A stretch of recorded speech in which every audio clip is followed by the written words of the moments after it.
This is a joint collaboration between Adam, Paul, and myself.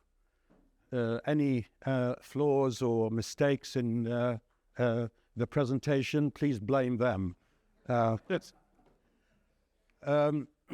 So the trigger for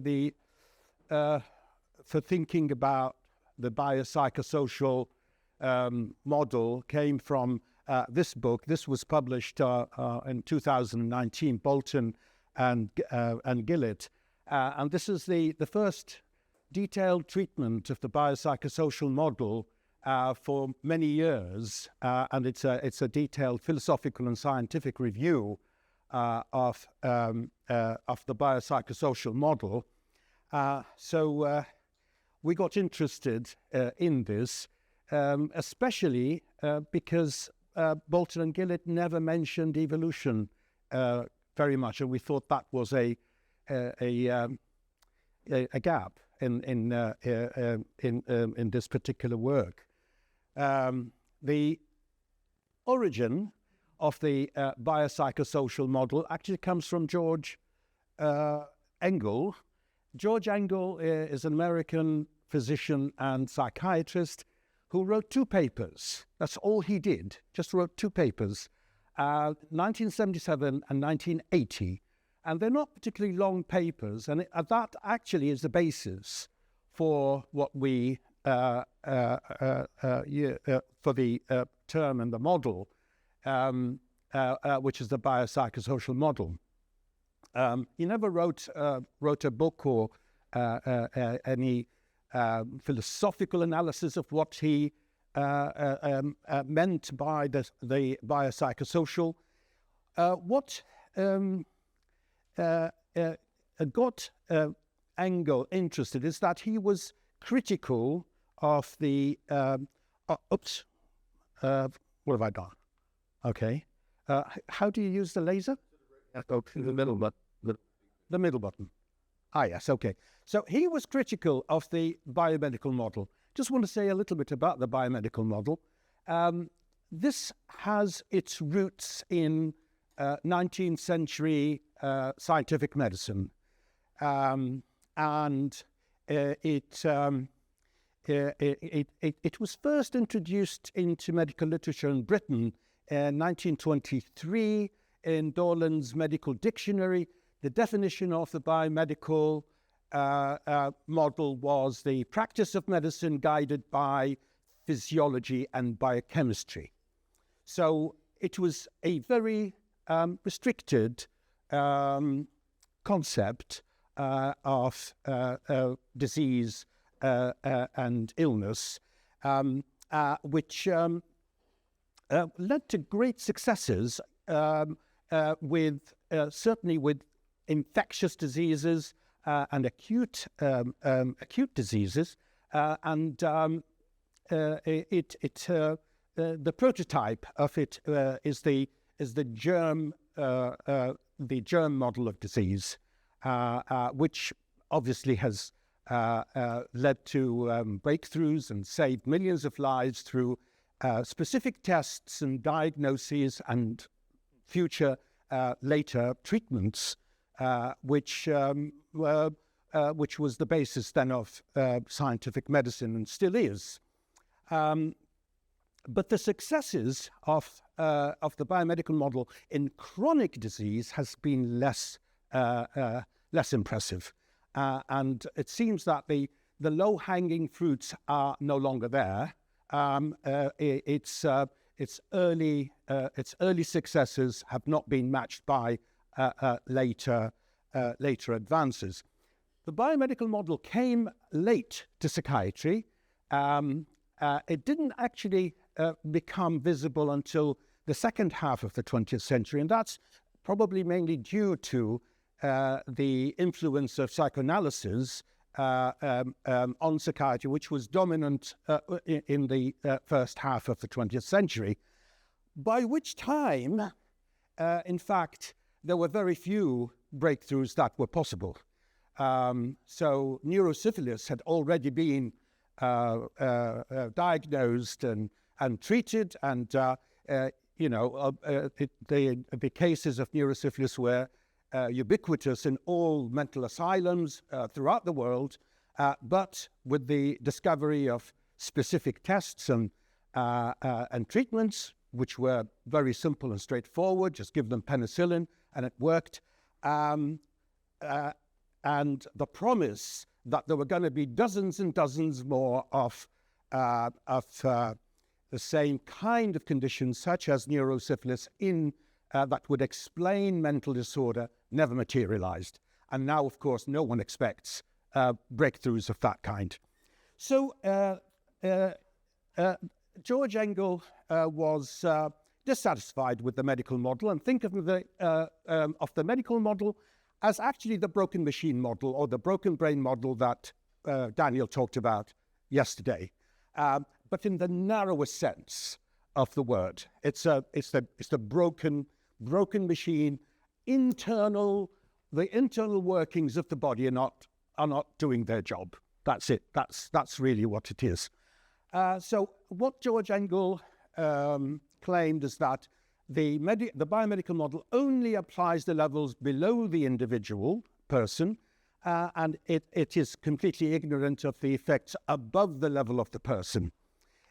His model, the biopsychosocial, was based on the general systems theory of von Bertalanffy, which has a hierarchy of 12 levels, starting from subatomic level right up to the biosphere.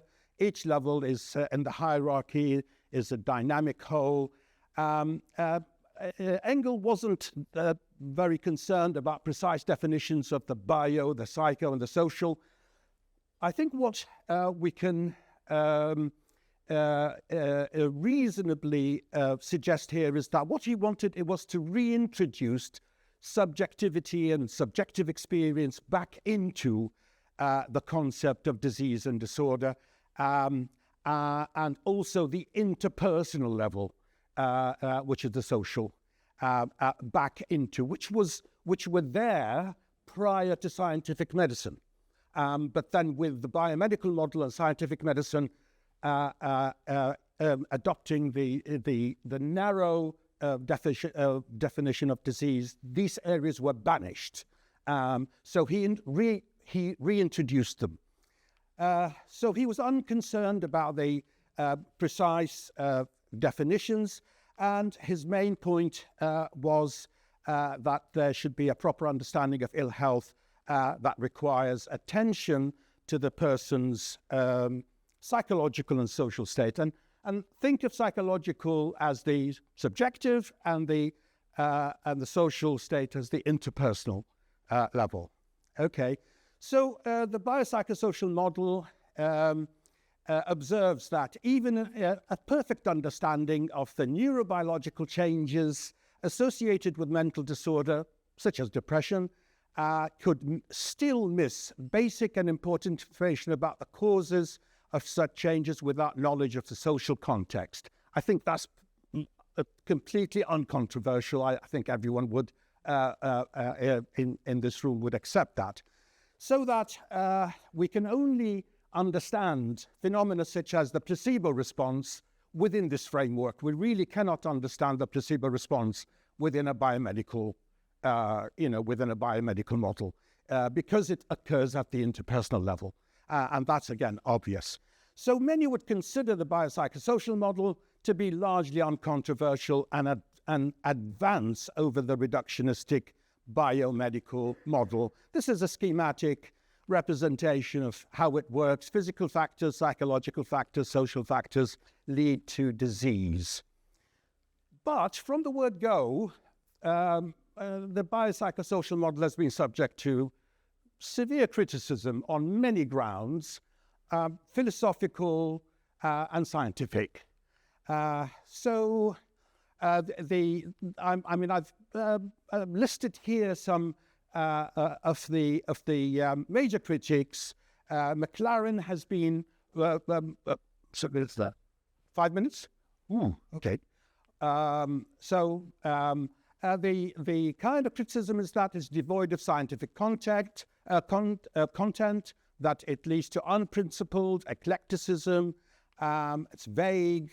But even the critics, they agree that the biomedical model is unsatisfactory and that it leads to excessive reductionism. And McLaren even describes the biomedical model as demeaning and dehumanizing. Okay, so despite the criticisms, the biopsychosocial has been referred to increasingly over the years in the literature, so that Adam, Paul and I have suggested that we need to consider incorporating evolution into the model, because that is a glaring gap. There's also, there's the chapter in our volume. There's an article in the journal Evolution, Medicine and Public Health, and there's also an editorial coming out anytime now in the BJ Psych. So what we have done is our starting point was Tinbergen, and I don't need to explain Tinbergen to this audience. You all know what it is, the 4 causal domains or the 4 questions. And what we have done is to subject Engel's 3 levels, the biological, psychological, social, subject each one of them to Tinbergen's 4 questions. This leads to a 12-cell table, each asking questions about a particular domain. Now, note here that the biomedical model is only this box here. So the biomedical model ignores all the rest of that. Okay, that's what the biomedical model focuses on. I won't have time to go through the application of this thinking to depression, but you can see that what we are doing is to apply Tinbergen's 4 domains to these. I should note that this is a work in progress. It is not a finished product, but we think it holds the promise of informing research and informing thinking, but it still needs a lot of work, especially the domains. The immediate benefits are that it becomes clear once we apply Tinbergen to Engel's 3 levels that actually all 3 of these levels are biological to a varying extent, and also that each one of them have been subject to selection, and have been shaped by selection.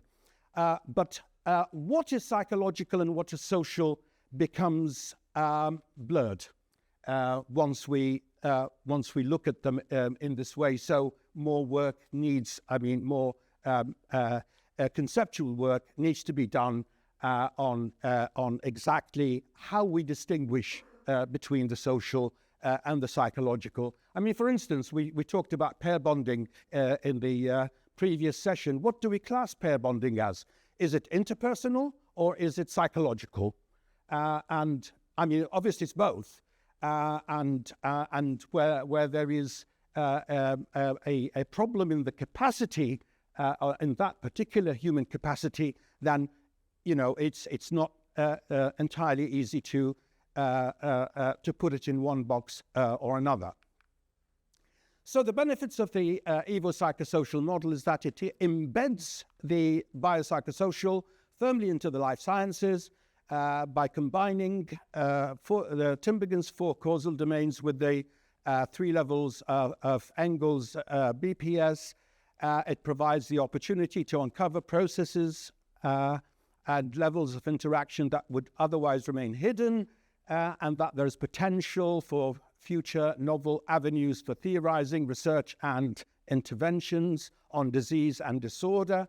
But, as I said, The Evobiopsychosocial model is a work in progress and is currently at its early stages of development, but we think it holds the promise of important future insights and practical applications. And these are the questions that I would like to pose. Is the Evobiopsychosocial model relevant to clinicians?